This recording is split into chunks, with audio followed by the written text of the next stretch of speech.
Oh, ito yung ship natin. So kita nyo guys, wala namang ganyan sa Earth oh. Subukan natin guys mag-dive. Subukan natin. So let's go, dive. Wow, grabe guys, ang lupit sa ilalim. Uy, grabe. Kita nyo yung creature na yan. So walang ganyan sa Pinas. Ay, Pinas, I mean sa Earth. Try nga natin kung pwede tayo pumulot ng isda dito. Ngayon subukan natin ito. Uy, pwede. Wow, ano to? Uy, amin na yan, shipwreck pa yan. Grabe sinuot niya guys. So, but anyway, as you can see, palubog na yung araw and napakaganda golden hour.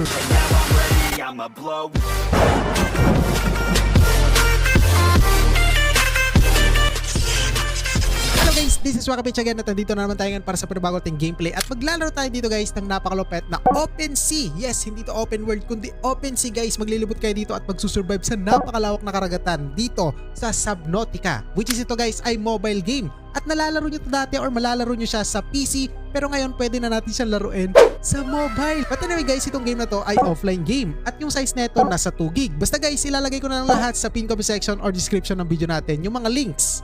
Kapag bago natin i-start yung ating gameplay, sinecheck muna natin yung graphics quality niya, okay? Para makita natin yung full potential ng larong ito. But anyway guys, ito nga FPS 120. Supported ng phone natin yung 120 FPS dito sa game na to, okay guys? So wala naman ng ibang adjustment ng graphics dito and kung nakita nyo, sagad graphics na po ito. Very high graphics. Okay guys, wag na natin patagalin to. Mag-start new game na tayo ngayon dito. Okay, so pwede ka dito mag-survival, freedom, hardcore, creative. So ito na nga guys, putik-itik survival na lang tayo. And as you can see sa loading niya guys, so putik-itik parang ibang planeta yata to paglalandingan natin ah. Okay guys, bumaba siya kayo dito sa parang ano to, capsule. Capsule kasi yung mga tawag sa ganito guys eh, lalo kapag pupunta ka dun sa ibang planeta. Capsule or spaceship, ganun.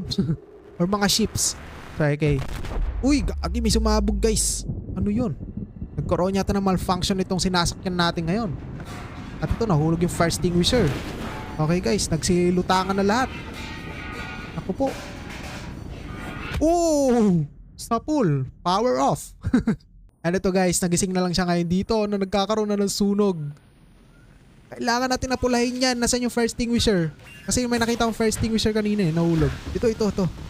Okay guys, I think kukunin natin itong fire extinguisher na to kasi napipredict ko na yung future. So anyway, click natin guys. And then ito, try natin i-turn off. Ay, turn off tuloy. Apulahin itong sunog. Okay.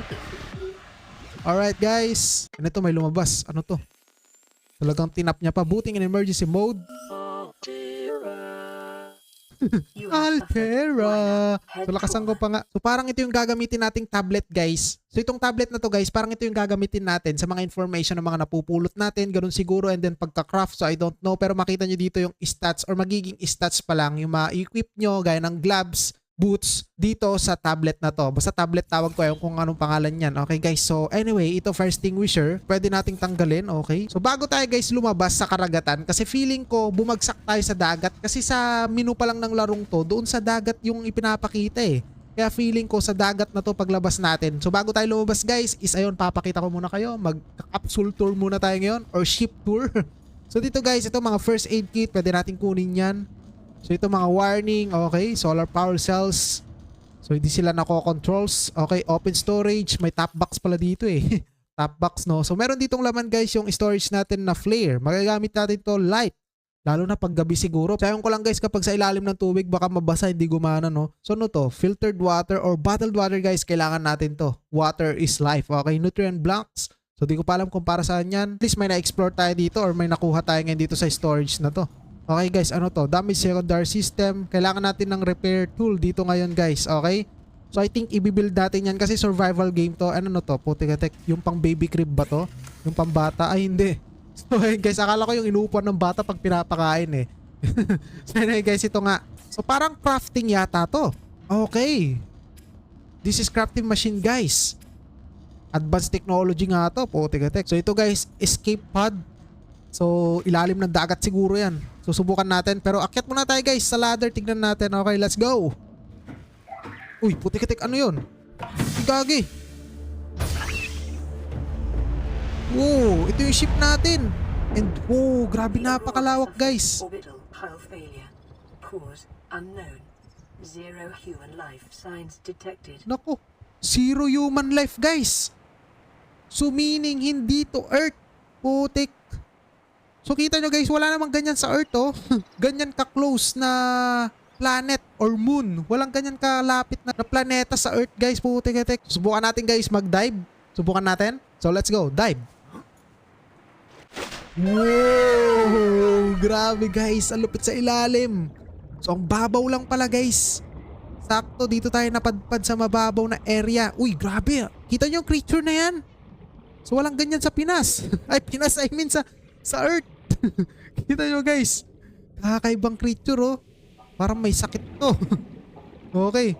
So predator ba to? Uy. Grabe. Naglalabas siya ng mga toxins. Predator ba to? Umuutot siya guys. Pero for sure yung utot na yan or yung nilalabas lang yan is toxic yan. Okay? Nako, wala na tayong oxygen. Kailangan natin mag-swim sa surface. Ayan. Nag-refill na ulit. So nag-refill na ulit yung oxygen natin ngayon. So wala rin ako nakikitang ibon eh. Putik-itik may mga isda talaga no. Lupit. Mga kakaibang creatures ng isda guys. So try nga natin kung pwede tayo pumulot ng isda dito. Ngayon subukan natin ito. Uy pwede. Wow. Kita nyo yung isdang yan. Ang laki ng mata. Putik guys. So pwede nating i-consume. Try nating consume. Let's consume this. Kung pwede. Ayun pwede. Consume. Okay. So nasanay kasi ako sa mga survival. Consume kasi yung nakalagay doon. Okay guys. Okay. So limestone. So anong use na itong limestone na to? Ayan. Putik-itik. Copper.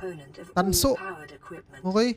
Your probability of survival has just increased to unlikely. Okay.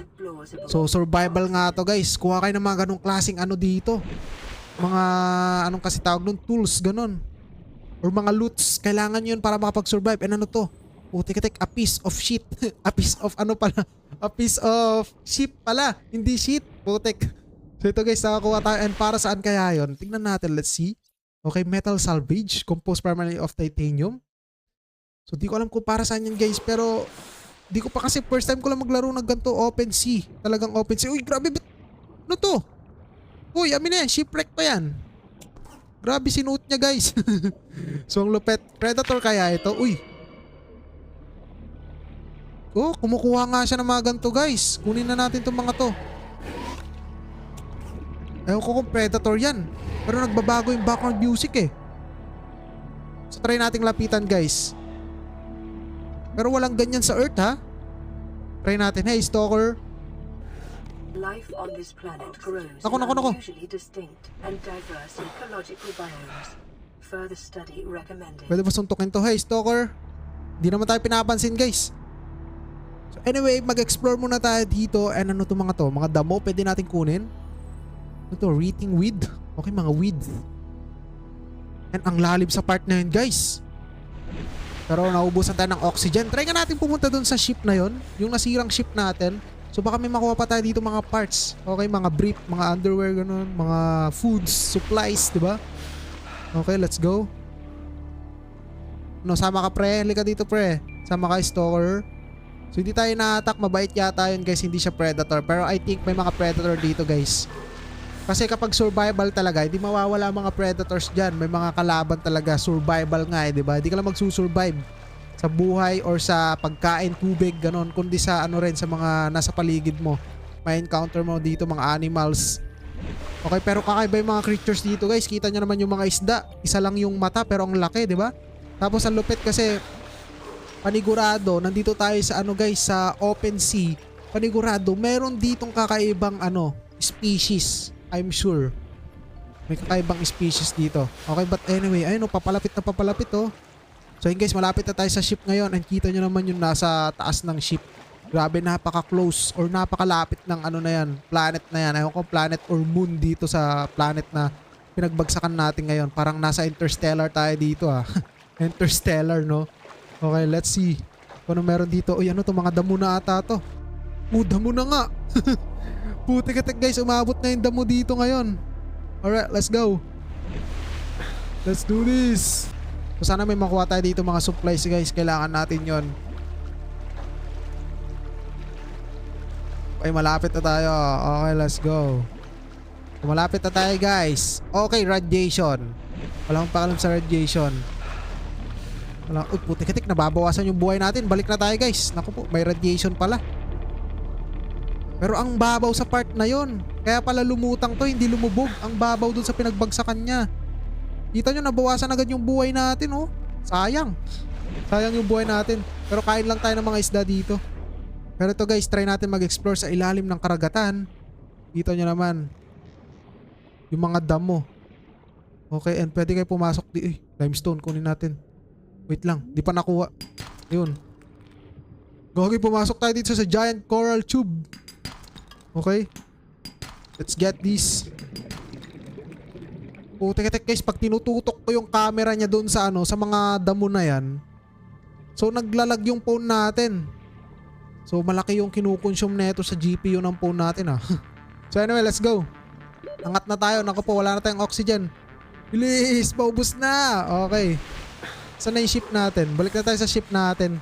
And ayun guys, pahapon na dito. For sure nagbabago rin yung time dito. Yung background music nyo. So anyway guys, ayan, maghahapon na. So I hope gumabi dito para makita natin kung ano itsura sa ilalim ng dagat kapag gabi. So ina-imagine ko minsan kapag natutulog ako kung ano yung feeling kapag mag-isa mo sa dagat, sa gitna ng dagat tapos gabi no. Nakakatakot siguro yun, grabe. Okay. So may mga tumatalon-talon pang isda. Alright.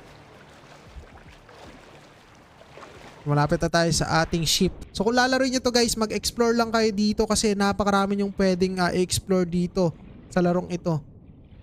So nakakabilib pa, hindi lang siya basta isda sa Pilipinas. Ay, sa Pilipinas tuloy. Sa Earth, hindi lang siya isda sa Earth guys, kundi isda sa ibang planeta. Kaya kakaiba yung makikita nyo talaga mga species dito. But anyway, as you can see, palubog na yung araw at napakaganda, golden hour. Okay guys, golden hour. Wow, ang ganda ng view. Kailangan yata nating pumasok dito. Ito yung butas kanina eh. Okay. Tignan natin yung ano. Bilis. Akyat ka. Tignan natin yung sunset. Ay, napalubog na guys. Uy, grabe. Ang creepy na itong planetang to. Laki. Okay. But anyway, ito palubog na nga. At maggagabi na guys. May mga stars din doon. Pero yung ship natin is still may ilaw. Ayun yung moon niya. Ngayon nag-appear na yung moon. Ito guys. So grabe, nakakatakot. Ang lapit. So dito sa planet na to guys is walang nabubuhay na tao, pero kapag na-search to ng tao guys, kapag may nakita silang ganyang mga creatures ng isda, napakalaking potential na ng life niyan para sa humans. Okay, pero ewan ko kung magbibuild tayo dito or magkakalat tayo ng lahi dito sa planet na to. But anyway guys, let's check sa ilalim. Okay, so ito yung ilalim pag gabi. So may liwa-liwa na green pala. So ito yung kaninang species oh. So kulay green siya or kulay orange. So nag-glow in the dark pala tong species na to guys. So ayan, may kinakalat siya. Pick up gas pods. Okay. Putik-tek. Yung utot niya ang baho. So alis na tayo dyan. So try nga natin yung flare. So try natin yung flare guys. Kasi ito flare. Ilaw to eh. Ayan. Sindi mo na. Ano sindi to?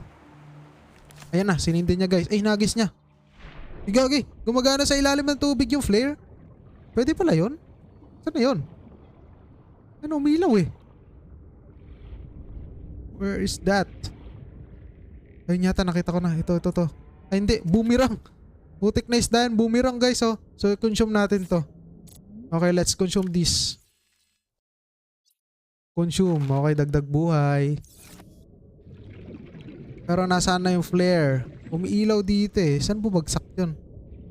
Siguro doon. Check natin guys. Let's go. Nag-ipon lang ako ng oxygen. Ay, ito siya. You know, talagang pahulog na siya sa ano, sa surface. So anyway, let's go guys. Pwede kayo dito mag-explore talaga. Yun talaga yung nakakabilib dito sa mga gantong klase ng laro. Lalo kapag sa dagat yan. Uy, ano to? Quartz. Okay. Oh, may ilaw pa kayo, 'di ba? Ano tong lumulutang na to? Ang creepy oh. Tek, di ko alam tong mga to. Kakaibang species talaga. Wala kayong makitang bangus tsaka tilapia dito guys. Tsaka shark. So kakaibang mga species pwede nyo makita dito. Okay. So but I think guys hanggang dito lang tong gameplay natin. Grabe ang creepy na itong larong to guys kapag gabi. So maraming salamat sa panonood nyo. Mas maganda kapag laruin nyo to. Kayo na yung mag-survive dito. Pero malalaro nyo siya sa computer guys. Nilabas siya sa mobile kaya for sure marami naglalaro dito sa larong ito at nakaka-enjoy nga siya. Kaya guys, ilalagay ko lang sa pin comment section or description yung link ng laro ito. And maraming salamat sa inyo. This is Waki Page again. Kita-kits ulit na sa next video. Goodbye. Alright.